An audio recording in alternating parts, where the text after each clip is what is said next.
PTGI ingin mewawancarai perusahaan Bapak.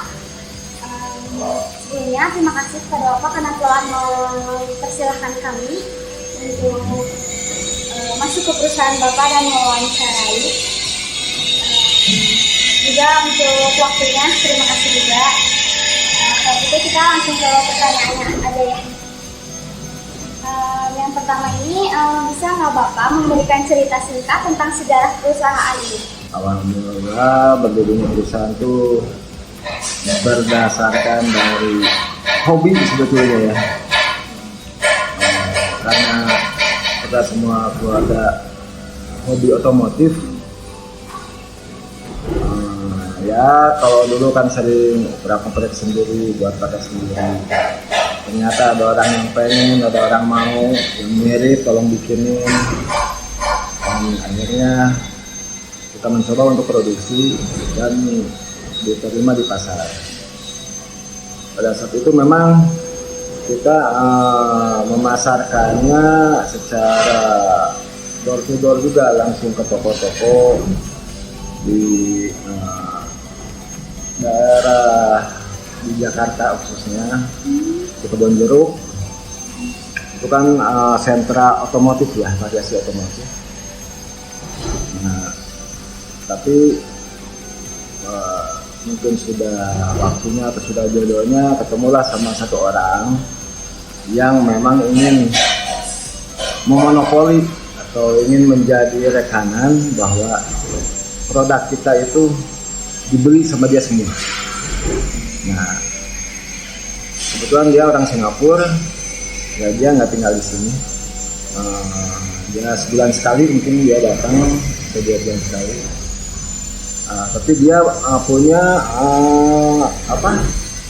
relasi dan jaringan yang bagus di sini di Indonesia karena dia sudah lama dia memegang pasar di Indonesia. Sekaligus dia juga importir.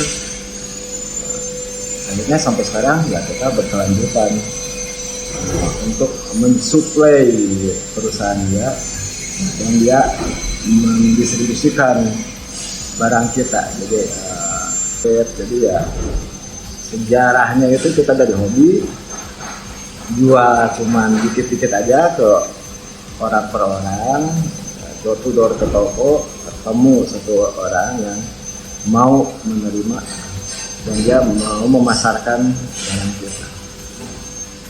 Jadi akhirnya kita terus aja intensnya di otomotif. Untuk pertanyaan kedua ya Pak, bagaimana struktur organisasi di perusahaan ini? Kalau struktur organisasi ya di sini sederhana ya, sangat sederhana. Hanya ada satu direktur, sama manajer produksi dan keuangan pembenaran. Ya, semua keputusan tetap ada di direktur. Kalau ke bawahnya karyawan ya ada kepala produksi juga yang langsung bersentuhan dengan karyawan yang lainnya. Untuk kebijakan di situ ada kebijakan khusus nggak sih kayak dalam pengambilan keputusan antar divisi atau departemen? Kebijakan khusus dalam mengambil keputusan dari tiap departemen ya.